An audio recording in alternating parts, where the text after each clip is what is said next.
तो question number 1 है हमारा, what do you understand by total internal reflection? Write conditions for total internal reflection and write its two applications. देखिए ये पूरा total internal reflection के ऊपर बेस्ड क्वेश्चन है। मैंने 3 क्वेश्चन को मर्ज करके आपको बता दिया है, बट एग्जाम में तीनों को मर्ज करके नहीं पूछेंगे 2 मार्क के फॉर्म में। मर्ज करके पूछा तो वो 3 मार्क के लिए हो जाएगा, बट सिंगल सिंगल पूछ लेंगे तो 2 मार्क के लिए हो जाएगा। तो आपको प्रिपेयर तो तीनों ही करना है, एग्जाम में जैसा वो चाहे वैसा पूछ सकते हैं। क्वेश्चन नंबर 2 है, define refraction of light, state laws of refraction. Question number 3 है, what do you understand by critical angle? Establish relationship between critical angle and refractive index of medium. Question number 4 है, what is magnification of lens? Write its expression. Next question है हमारा, what do you mean by power of a lens? Write its formula and SI unit. Next question है, write reason for twinkling of stars. और last question है 2 mark के लिए हमारा, what is meant by scattering of light, explain. तो ये सारे question 2 mark के लिए इंपॉर्टेंट थे। अब हम 3 मार्क वाले क्वेश्चंस को डिस्कस कर लेते हैं, जिसमें से क्वेश्चन नंबर 1 है, derive the following expression for refraction of light at a spherical surface. Expression आपको स्क्रीन पर दिखाई दे रही है। देखिए बच्चों, ये जो डेरिवेशन है स्फेरिकल सरफेसेस के लिए है, थोड़ा सा लेंदी डेरिवेशन है, तो शायद 3 मार्क में इसके पूछे जाने के चांसेस कम है, लेकिन आपके हाफ ईयरली एग्जाम में से जरूर पूछा जा सकता है। इंपॉर्टेंट क्वेश्चन है और इसीलिए मैंने इसको रे ऑप्टिक्स में इंक्लूड किया है। हो सकता है 3 मार्क में वो पूछ भी लें, क्योंकि थ्योरी वगैरह कट करके हम लिखेंगे तो 3 मार्क जितना तो हो ही जाएगा। तो मुझे थोड़ा डाउट हो रहा था, तो मैंने इसको डाल ही दिया है कि हम ऐसा क्यों करें कि कोई रिस्क लें। अगर बाय चांस एग्जाम में आ जाता है तो आपको लिखते तो आना ही चाहिए। ठीक है, क्वेश्चन नंबर 2 है हमारा, establish the relation 1/f equals to 1/v minus 1/u for convex lens. ये वाला जो डेरिवेशन है ये भी आपका थोड़ा लेंथी है, तो उसको 3 मार्क के फॉर्म में पूछे जाने के चांसेस कम है, बट इंपॉर्टेंट क्वेश्चन इस चैप्टर का, तो मैंने इसको इंक्लूड कर दिया है। नेक्स्ट क्वेश्चन है हमारा, derive lens makers formula.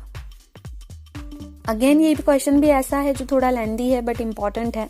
3 mark में पूछे जाने के चांसेस कम है, बट इंपॉर्टेंट होने की वजह से इसको मैंने इंक्लूड किया हुआ है। अगला क्वेश्चन है हमारा, derive the expression for combined focal length of 2 thin lenses kept in contact. ये भी डेरिवेशन है, बट ये इतना लेंथी नहीं है, मतलब छोटा सा है। 3 मार्क के फॉर्म में इसको पूछा जा सकता है। तो अब जो मैं इस क्वेश्चन के साथ आपको आगे भी बताते जाऊंगी, वो सारे क्वेश्चन आपको करने हैं। स्टार्टिंग के 3 क्वेश्चन आप चाहें तो कर लीजिए, नहीं चाहें तो नहीं कीजिए, क्योंकि लेंथी होने की वजह से 3 मार्क में पूछे जाने के चांसेस कम है, बट मुझे इंपॉर्टेंट लगे तो मैंने इंक्लूड कर दिए। अगला क्वेश्चन है हमारा, प्रूव दैट। एक्सप्रेशन आपको दिखाई दे रही है, बोलकर नहीं बताती हूं मैं। नेक्स्ट क्वेश्चन है, what is optical fibre, on which principle it works, write its uses. Next question is, draw a label diagram of simple microscope and establish expression for magnifying power of simple microscope when image is formed at a है infinite region, b है least distance of distinct reason.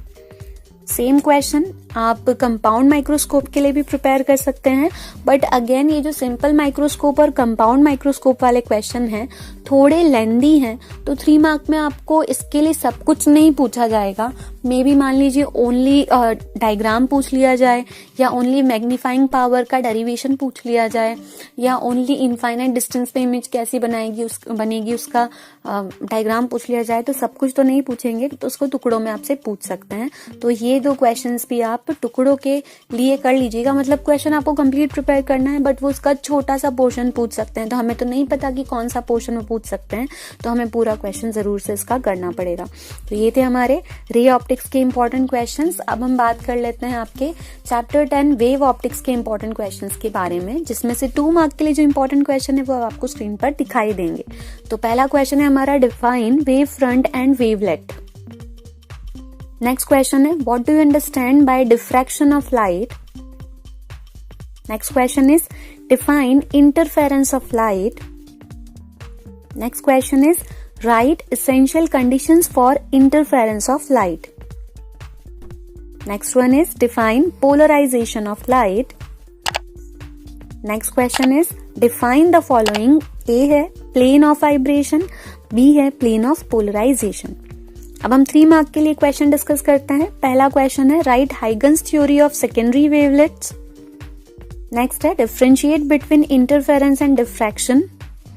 Next is state and explain Brewster's law. Next है write the factors affecting the fringe width of light. Next question is what do you mean by coherent sources of light? Write conditions for obtaining a coherent source. Next question is what do you mean by a Polaroid? Write its construction and uses. तो ये थे हमारे सारे questions chapter 9 और chapter 10 के, जो आपके board exam के लिए बहुत